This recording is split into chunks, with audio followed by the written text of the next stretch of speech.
नमस्कार दोस्तों। Return of कहानी लेकर आए हैं आपके लिए एक नई पारिवारिक कहानी। तो चलिए शुरू करते हैं। ठंड का मौसम था, शाम होने को थी, अंधेरा घिर आया था। घर की बहू स्नेहा फटाफट रसोई में हाथ चला रही थी।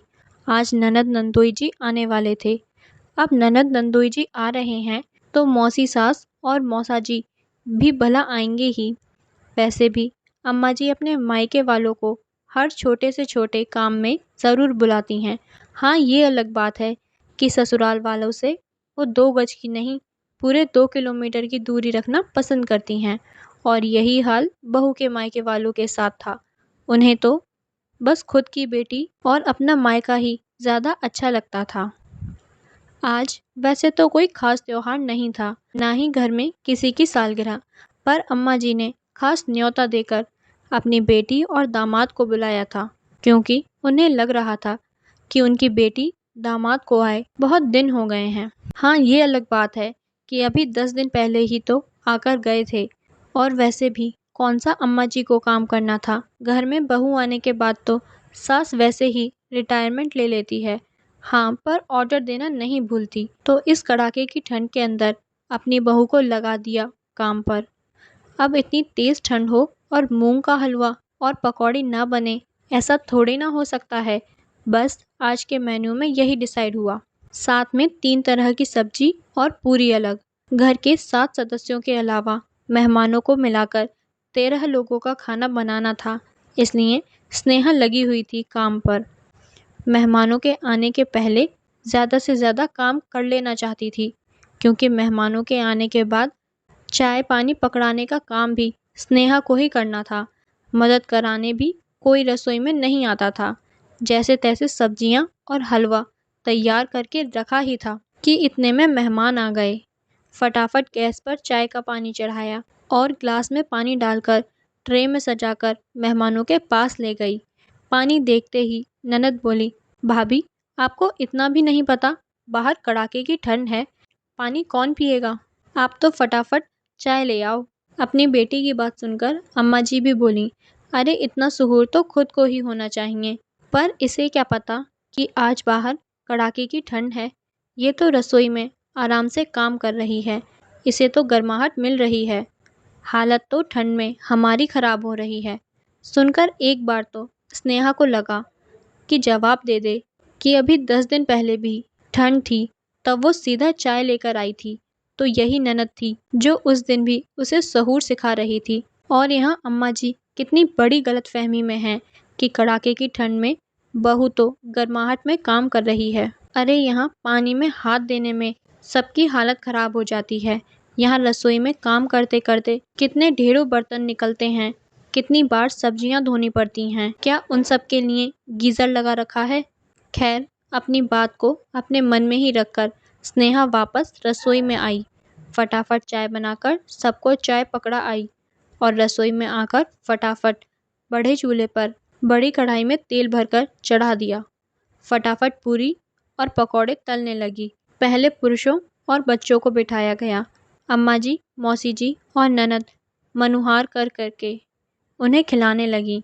मनुहार के नाम पर जबरदस्ती थाली में एक्स्ट्रा खाना डाले जा रही थीं।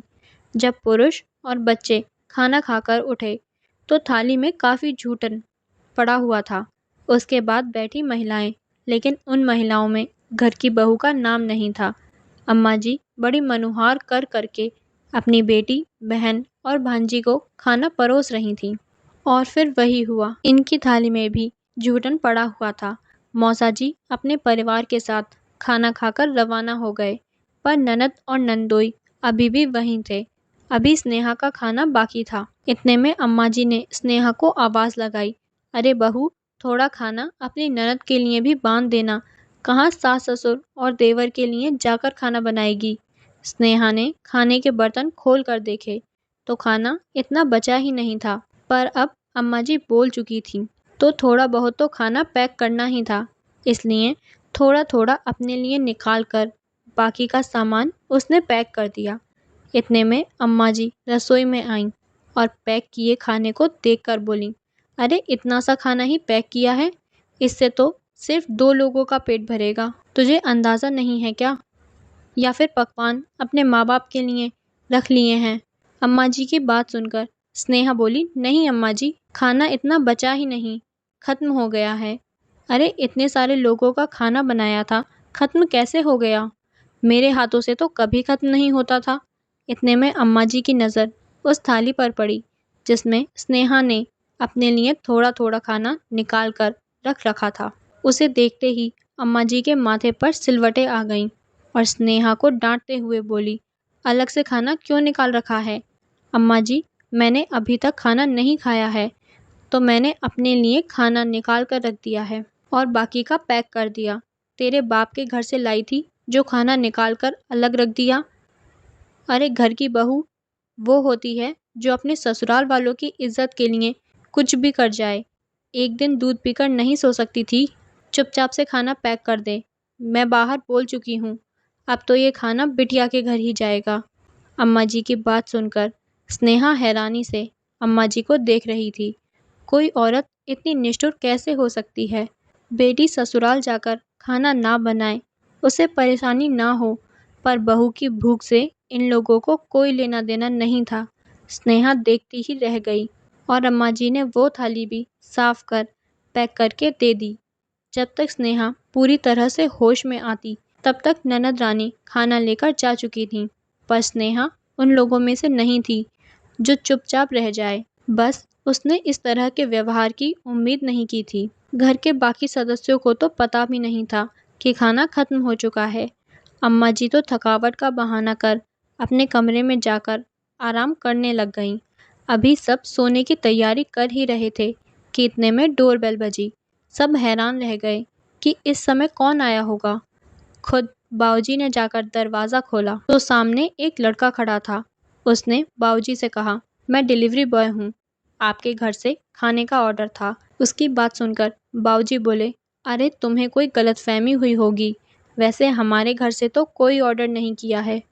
इतने में पीछे से स्नेहा आई और बोली, नहीं नहीं बाऊजी, मैंने ऑर्डर किया है, और डिलीवरी बॉय को पैसे देकर अपना पार्सल लेकर कमरे की तरफ जाने लगी। तब तक घर के बाकी सदस्य भी बाहर निकल आए। बाऊजी ने स्नेहा को रोक कर पूछा, बेटा आज तो घर में इतने पकवान बने हैं, फिर भी तुम बाहर से खाना मंगा कर खा रही हो? उनकी बात सुनकर स्नेहा ने अम्मा जी की तरफ देखते हुए कहा, हाँ बाऊजी, पकवान तो बने थे, पर घर की बहू के लिए नहीं थे। चाहे खाना मनुहार के नाम पर कूड़े में फेंक दिया गया हो, पर बहू के लिए थोड़ा सा खाना छोड़ना भी उन्होंने ठीक नहीं समझा।